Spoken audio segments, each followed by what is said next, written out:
Amoureux de la physique, bonjour. Un exercice sur le fonctionnement d'une pile argent-cuivre. Alors cet exercice, c'est un exercice plutôt numérique, calculatoire, pas vraiment sur comment fonctionne la pile. Donc ici, on me donne l'équation, c'est une pile argent-cuivre, donc en fait, on a finalement, dans un récipient, on a des ions Ag+, et dans ce récipient plonge une lame d'argent. Voici la demi-pile argent, d'accord? Et à côté, eh bien, on va avoir une demi-pile cuivre, c'est-à-dire une électrode de cuivre solide qui plonge dans une solution d'ion Cu de plus, d'accord? Et bien sûr, il me faut un pont salin, donc ça, c'est le pont salin, d'accord, qui permet de connecter mes deux demi-piles entre elles. Voilà. On me dit que la réaction a lieu, on le voit sur l'équation qui est écrite ici, a lieu dans le sens Ag+ donne Ag et Cu donne Cu de plus. D'accord? Donc Ag+ donne Ag. Donc en réalité, ça veut donc dire que, je vais changer de stylo, si Ag+ donne Ag, ça veut dire que Ag+ va gagner des électrons, d'accord? Donc il y a une réduction à cet endroit-là. Ici, de ce côté-là, on a une réduction. Ok. Du coup, je vais finir. Je mets une petite résistance. Ça va me permettre d'expliquer. On a des électrons qui arrivent ici, puisqu'ils doivent être consommés par la solution qui est ici, d'Ag+. Ok. Du coup, ils sont fabriqués de l'autre côté. Donc ces électrons partent d'ici. Ok. Et donc de ce côté-là, eh bien, je vais avoir, je vais prendre hop, une autre couleur, du bleu, je vais avoir de ce côté-là Cu qui va donner Cu de plus 2 électrons, donc on voit bien que on a une oxydation, Cu devient Cu de plus, on fabrique des électrons, Cu va libérer des électrons qui vont partir, d'accord, et qui vont rejoindre de l'autre côté Ag+ pour être consommés.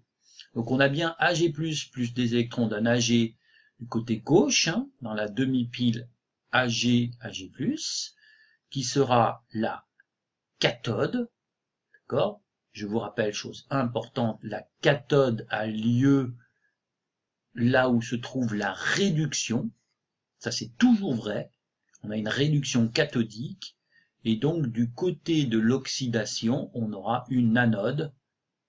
Voilà. Pour finir avec ça, je vais mettre eh bien, les pôles positifs et négatifs. Pour que les électrons arrivent vers l'argent, eh bien, il faut que le pôle soit positif, c'est comme ça qu'on peut le raisonner. Pour qu'il soit attiré vers de Cu vers Ag, Ag+ va être positif, et donc Cu sera négatif, sera le pôle moins de notre pile, donc les électrons seront repoussés par le pôle moins, puisqu'ils sont négatifs, et attirés par le pôle plus. Voilà, comme on peut le voir, effectivement, on se retrouve avec une réduction du côté positif, mais faire attention, parce que ça, ce n'est vrai que pour la pile. Voilà, un résumé très très rapide du fonctionnement de ma pile avant de démarrer le calcul. Alors, déterminer la capacité électrique Q de la pile. C'est-à-dire, en fait, je cherche à connaître quelle est la quantité de charge totale, en coulombs, que possède ma pile jusqu'à ce qu'elle ne fonctionne plus, jusqu'à ce qu'elle soit usée complètement. D'accord? Du coup, eh bien, en fait, je vais chercher à savoir qu'est-ce qui arrête ma réaction. Ça veut donc dire que dans ma réaction, dont l'équation est en haut, ici, eh bien, la réaction va s'arrêter parce qu'il manque un des réactifs, c'est-à-dire Ag+ ou Cu. Donc, je vais chercher dans un premier temps quel est le réactif limitant. Une fois que j'aurai le réactif limitant, je saurai en fait donc lequel des deux arrête la réaction. Une fois que j'ai lequel des deux arrête la réaction, eh bien je vais pouvoir calculer, donc j'aurai le nombre de moles qui va être consommé intégralement, hein, soit ce sera le nombre de moles de Cu qui va disparaître intégralement, soit c'est celui de Ag+, on va le voir, et de là, je vais en déduire le nombre d'électrons total qui a circulé dans ma pile jusqu'à disparition de Ag+, ou de Cu. Et ce nombre de moles d'électrons total qui aura circulé va me permettre d'obtenir la capacité de ma pile. Ok. Une fois que j'ai fait ça, eh bien, une petite question sera la durée maximale de fonctionnement de ma pile, sachant qu'elle débitera un courant constant de 200 mA. Alors, allons-y, c'est parti. Donc, première chose, je cherche quel est le réactif limitant. Donc, le réactif limitant, je commence par calculer les quantités de matière au départ de Cu et de Ag+, puisque je vous rappelle qu'ils sont à gauche dans ma réaction. Donc si on me dit que la réaction fonctionne dans le sens Cu plus Ag+ donne Cu2+ plus Ag. Donc le nombre de moles d'Ag+ au départ, c'est la concentration d'Ag+ fois son volume, ce qui me fait 1 fois 50 10-3, ce qui fait 5 10-2. Le nombre de moles de Cu, qui est un solide, donc c'est la masse divisée par la masse molaire, 15, puisque mon électrode fait 15 grammes divisé par 63,5, ce qui fait 2,4 10-1 mol. Voilà.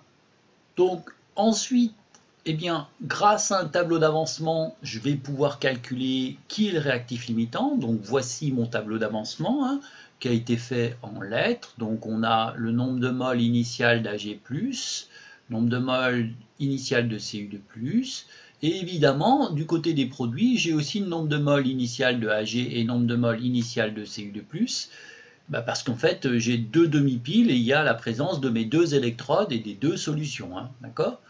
Bon, voilà, donc classique, c'est le tableau d'avancement classique. Et ensuite, je vais chercher quel est le réactif limitant entre Ag+ et Cu, puisque je sais que la réaction a lieu dans le sens gauche-droite, d'après ce que m'est dit l'énoncé.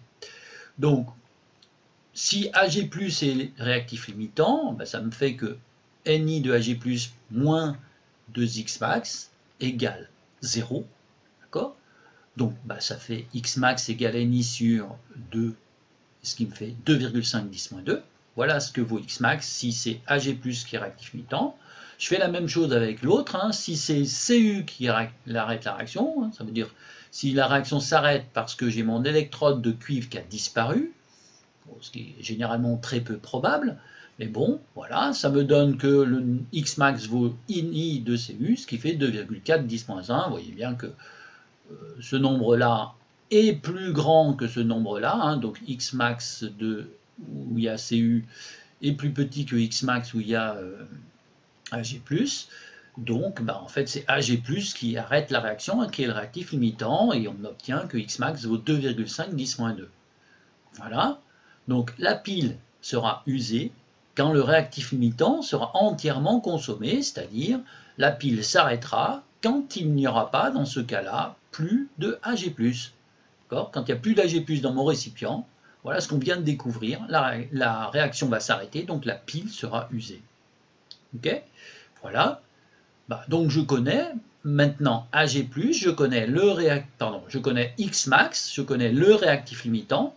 Il me faut calculer maintenant, le nombre total d'électrons échangés pour avoir le nombre, la charge électrique totale qui sera présente, qui est présente depuis le départ dans ma pile. Alors, calculer le nombre de moles total d'électrons échangés pendant la durée totale de fonctionnement de cette pile, ça revient à calculer le nombre de moles total d'électrons qui ont été échangés lors de la disparition totale de Ag+. C'est-à-dire qu'en fait, quand Xmax est égal à 2,5 10-2 mol, d'accord ? Combien d'électrons ont circulé dans ma pile ? D'après l'équation bilan, voilà l'équation bilan.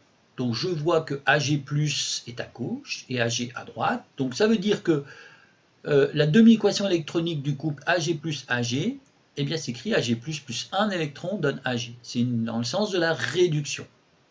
Okay, et donc, d'après cette demi-équation électronique, je vois bien que le nombre de moles d'Ag+ consommé égale le nombre de moles d'électrons échangés.